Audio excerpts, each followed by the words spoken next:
नमस्कार, आप देख रहे हैं सी न्यूज भारत। मैं हूं आपके साथ स्नेहा सिंह। बीते शुक्रवार को जुमे की नमाज के दिन संगम नगरी प्रयागराज में बीजेपी की पूर्व प्रवक्ता नूपुर शर्मा के बयान के खिलाफ उपद्रवियों ने एक साथ इकट्ठा होकर कड़ी सुरक्षा व्यवस्था होने के बावजूद जमकर बवाल काटा। इस दौरान उन्होंने पीएससी की गाड़ी समेत 8 वाहनों को भी आग के हवाले कर दिया।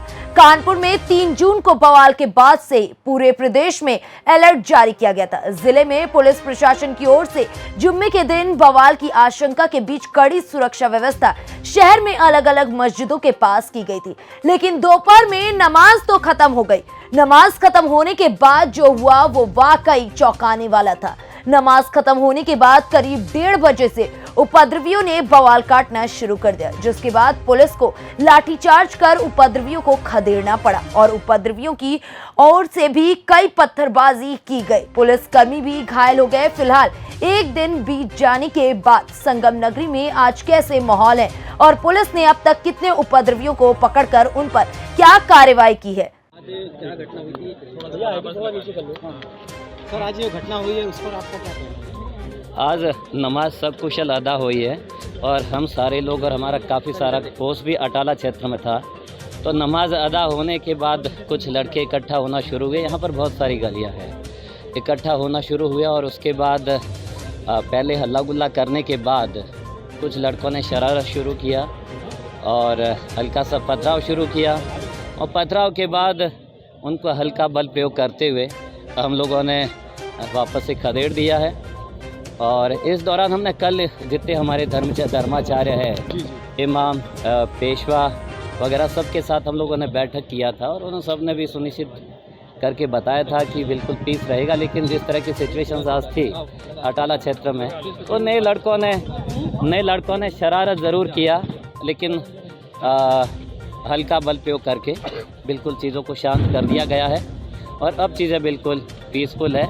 और अब भी हम एहतियात के तौर पे हमारी बहुत बड़ी फोर्स आ रही है। हम चप्पे चप्पे पर और हर क्षेत्र में हमारी पुलिस और हुई है। कुछ बाइक में आग लगाई गई है, कुछ गाड़ियाँ तोड़ी गई हैं ना। एक छोटा जो साइकिल रिक्शा ट्रॉली होता है उस पर आग लगाने का था, जो बिल्कुल बेकार सी पड़ी थी और उसको तत्काल से पानी डालकर बुझा दिया गया है। और पैर में एक आध हमारे सिपाही के भी चोट आई है। तो फिलहाल वो अपना आपको भी चोटें लगी हैं? ना मैं आपके सामने हूँ, मैं बिल्कुल सेफ हूँ और हमारा पूरा फोर्स भी ना बिल्कुल, अब चीज़ें बिल्कुल अंडर कंट्रोल है और कुछ लोगों को गिरफ्तार किया गया है। ये सूचना आपको समय के बाद में दी जाएगी। Thank you. पत्थरबाजी करे तो उनको चिन्हित करके कैसे कार्रवाई होगी, इस पे क्या? हमारे पास बहुत सारी वीडियो रिकॉर्डिंग है और हम एक एक करके छानबीन भी कर रहे हैं और कुछ इनपुट्स भी हमारे पास है। तो उन सारों को चेक करके जो भी इस पर दोषी होगा हम कड़ी से कड़ी कार्रवाई करेंगे और किसी भी दोषी को किसी तरीके से बख्शा नहीं जाएगा और सलाखों के पीछे बंद किया जाएगा। Thank you. इसके अलावा वहाँ भी नाबालिग बच्चों को आगे कर पथराव किया गया था। कुछ वैसा ही ट्रेंड यहाँ प्रयागराज में दिखा। क्या पीएफआई से संबंधित कुछ चीज़ें यहाँ भी मिली हैं या कुछ ऐसा कनेक्शन आपको दिखाई दे रहा है? देखिए, ट्रेंड की बात मैं अभी नहीं कर सकता, लेकिन यहाँ पे ये मोडस ऑपरेंडी थी कि कम उम्र के यानी कि नाबालिग बच्चों को आगे करके कुछ खुराफाती लोग पीछे से पत्थर फेंक रहे थे। ये ट्रेंड यहाँ पे भी था। कोई ऐसा लिटरेचर नहीं मिला है, लेकिन मोबाइल फ़ोन्स जो जब्त किए गए हैं, इनके मोबाइल फ़ोन्स में व्हाट्सएप ग्रुप्स बने हैं और व्हाट्सएप ग्रुप्स के माध्यम से आह्वान किया जा रहा था कि यहाँ पर पहुँचिए, फला जगह पहुँचिए, भारत बंद और इस तरह के आह्वान उसमें किए हुए मिले हैं। उसको सबूत के तौर पर देखा जा रहा है। अजय जी, एक सवाल ये है, जहाँ पर आप मौजूद हैं यहाँ से 100 मीटर की दूरी पर ही एक दुकान पर पोस्टर लगा हुआ है शुक्रवार जुमाबंदी का। क्या ये पुलिस के संज्ञान में नहीं आ पाया? क्या ये आप मानते हैं लोकल स्तर पर इंटेलिजेंस की भी चूक रही है? चूक वगैरह बाद में देखेंगे, लेकिन इतना मालूम था कि यहाँ पे सेंसिटिविटी है और इसीलिए बड़ी भारी संख्या में फोर्स भी लगाई गई थी और जिसके कारण भी कोई जनहानि नहीं हुई है। पुलिस ने बहुत कोशिश किया, इन उपद्रवियों को इसी इलाके में कंटेन करके रखा, इनको बाहर जाने का मौका नहीं मिला। आपने देखा होगा कल काफ़ी मशक्क़त पुलिस को भी करनी पड़ी और इन लोगों को कंटेन करके रखा गया और अंत में इन्हें भगाया गया, यहाँ से खदेड़ा गया। नहीं तो और भी बड़ी चीज़ें घट सकती थी। तो ये सब जानकारियाँ थी, इसीलिए फोर्स यहाँ पे बहुत ज़्यादा लगाई गई थी। सुबह से मेरे और डीएम साहब के द्वारा बहुत तगड़ी ब्रीफिंग भी की गई थी। सभी लोग बॉडी प्रोटेक्टर, हेलमेट, डंडा के साथ मुस्तैद थे, तभी जाकर इसको लगाम लगाया जा सका है और आवाम को सुरक्षित किया गया। देखिए, कहीं बुलडोज़र चलना शुरू हो गया है, उसका यहाँ से कोई मतलब नहीं है। हम बहुत ही मेरिट पे कार्रवाई करेंगे। अगर किसी का अवैध निर्माण है तो निश्चित रूप से वो ध्वस्त किया जाएगा नियमानुसार। पीडीए प्रयागराज डेवलपमेंट अथॉरिटी इस पर वर्क कर रही, होमवर्क किया जा रहा है। क्रिमिनल केसेस भी दर्ज हैं, अवैध तरीके का निर्माण है तो इसको कतई बख्शा नहीं जाएगा और दिन दहाड़े उस पर कार्रवाइयाँ की जाएंगी और कोई भी इसमें अड़चन बनेगा तो उसको भी कार्रवाई की जद में लिया जाएगा। ये चीज़ें आपको बता देंगे। अभी इतनी सारी चीज़ें अभी इसमें काम करना है, तमाम गिरफ्तारियां करनी है। आपको अलग से अगर ज़्यादा इंटरेस्टिंग है तो आप अलग से मुझे बात करें। इस पूरे मामले पर अधिक जानकारी के लिए हमारे साथ जुड़ चुके हमारे संवाददाता मंगला प्रसाद। मंगला प्रसाद जी, क्या है पूरा मामला, किस तरीके से वहां पर उपद्रव कल देखने को मिला था? जी बिल्कुल, जैसा कि आपको बता दें कि नमाज अदा होने के बाद, जैसा कि आप जी जो जानकारी मिली पुलिस अधिकारियों के द्वारा, वो ये जानकारी मिली कि जैसे ही नमाज अदा हुई, इसके बाद कुछ मिनट बाद लगभग 1:30 पर ये इस्लामिया मस्जिद इंटर कॉलेज है, वहां से कुछ जो है लोग बाहर निकलकर रोड पर आए और नारेबाजी करना शुरू कर दिए। तो उसमें पुलिस व्यवस्था जो थी वो जिला अधिकारी संजय कुमार खत्री और एसएसपी प्रयागराज अजय कुमार पांडे जी वहां मौजूद थे। उन्होंने जितने भी लोग वहां मौजूद थे उनको समझा बुझा कर शांत किया, लेकिन उसी दरमियान कुछ मिनट बाद, लगभग 15 मिनट के बाद उसी स्थान पर दोबारा भीड़ जुट गई और एक बार भी नूरुल्लाह रोड और अटाला मोहल्ले की गलियों से लोग निकलकर पुनः उसी स्थान पर जमा होने लगे और देखते ही देखते भारी संख्या में लोग इकट्ठा हुए और इस पर पुलिस लगातार समझाने की कोशिश कर रही थी, लेकिन इसी बीच पुलिस पर पथराव किया जाना लगा और इसी बीच लगातार वहां पथराव होने लगा। तो पुलिस लगातार इस पर रोकने की कोशिश की, लेकिन इतना ज्यादा उपद्रवी इकट्ठे हो गए थे कि उनको संभालना पुलिस के लिए काफी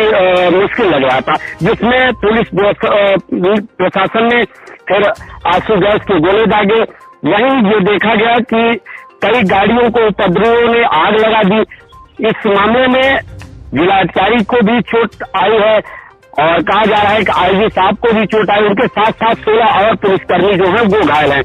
इन सब मामले में प्रयागराज एसएसपी प्रयागराज ने कहा है कि कुल मिलाकर अब तक आज की जो अपडेट है वो कुल 68 लोगों को गिरफ्तार किया है। वीडियो के जरिए जो लोग चिन्हित हो रहे हैं उनकी तलाश की जा रही है और आगे एहतियातन जो व्यवस्था है वो और एक्स्ट्रा फोर्स बढ़ा दी गई है। नूरुल्लाह रोड, अटाला, करैली। मंगला प्रसाद जी, जिस तरीके से कल इतनी भारी मात्रा में उपद्रवी वहां पर इकट्ठा हुए, लगातार पुलिस वहां पर चप्पे चप्पे पर नजर बनाई हुई थी, तो आखिरकार इतनी भारी मात्रा में उपद्रवी इकट्ठा कैसे हुए? बड़ा सवाल ये है।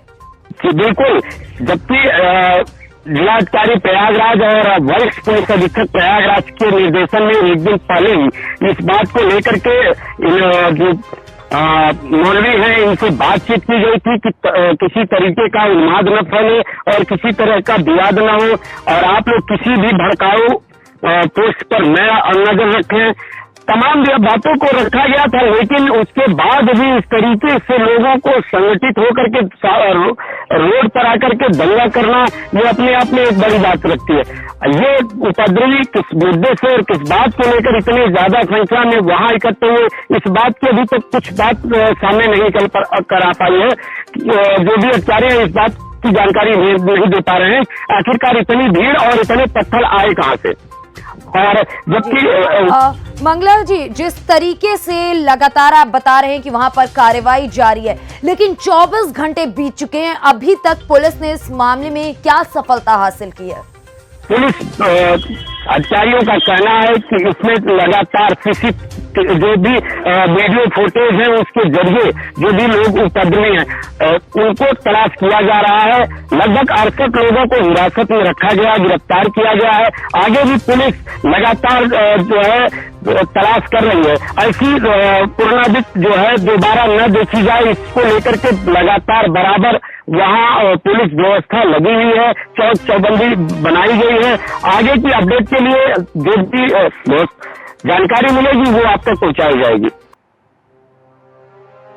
मंगला जी, क्या है आज का प्रयागराज का माहौल? किस तरीके से वहां पर पुलिस प्रशासन कार्य कर रहा है? किस तरीके से जिला प्रशासन वहां पर आज जुटा हुआ है? जी बिल्कुल, पूरी रात पुलिस फ्लैग मार्च करती रही, जगह जगह जो है अनाउंस करती रही कि कोई घर से नहीं निकलेगा और किसी तरीके के कोई जो है अव्यवस्था न फैलाएं। तमाम चीजें जो है वो पुलिस की निगरानी में रखी गई थी। रैपिड एक्शन की फोर्स, पैरामिलिट्री, तमाम वो फोर्स लगाई गई है जो सुरक्षा व्यवस्था में प्रयागराज को सुरक्षित रखे। इस बात को लेकर के जिलाधिकारी और वरिष्ठ पुलिस अधीक्षक, आईजी प्रयाग जोन, सभी लोग इस बात को लेकर के पूरी रात तत्परता के साथ पूरे मोहल्ले को निगरानी में रखी थी। जी मंगला प्रसाद जी, आपने बताया कि लगातार पुलिस इस मामले में कार्रवाई कर रही है, लेकिन जो कार्रवाई की जा रही है क्या उसमें सिर्फ आरोपी हैं या कुछ बेगुनाह भी हैं? जी बिल्कुल, अभी तो ये चीज सामने नहीं निकल कर आई है कि कौन निर्दोष है और कौन इसमें दोषी है, लेकिन जो एक हुजूम था उसमें लगातार पुलिस पर जो वीडियो देखे जा रहे हैं कि नाबालिग बच्चे जो लगभग 10 साल से कम उम्र की हैं उनके द्वारा भी पथराव किया जा रहा था, ये सब देखने को मिला। तो अभी चिन्हित होना बाकी है, प्रशासन की तरफ से ये जानकारी मिलने बाकी है।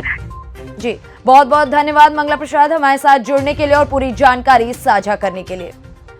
तो आप सभी ने सुना कि किस तरीके से मंगला प्रसाद ने बताया कि लगातार आज भी वहां पर पुलिस मुस्तैद है, जिला प्रशासन कार्रवाई करने में जुटा हुआ है। कई लोगों के खिलाफ मुकदमा भी दर्ज किया गया है, कार्रवाई अभी भी जारी है। वहां पर पुलिस पूरी तरीके से चौकन्ना नजर आ रही है, लेकिन देखने वाली बात तो ये है कि कल भी पुलिस पूरी तरीके से चौकन्ना थी, उसके बाद भी इतनी बुरी तरीके से भीड़ इकट्ठा होती है और पुलिस के ऊपर ही पत्थरबाजी कर देती है। वाकई ये बड़ा सवाल है कि इतनी भारी मात्रा में वहां पर पत्थर आए कहां से और क्यों पुलिस कर्मियों को ही सिर्फ निशाना बनाया गया, ये बड़ा सवाल है। फिलहाल मुझे यानी कि स्नेहा सिंह को दीजिए इजाजत।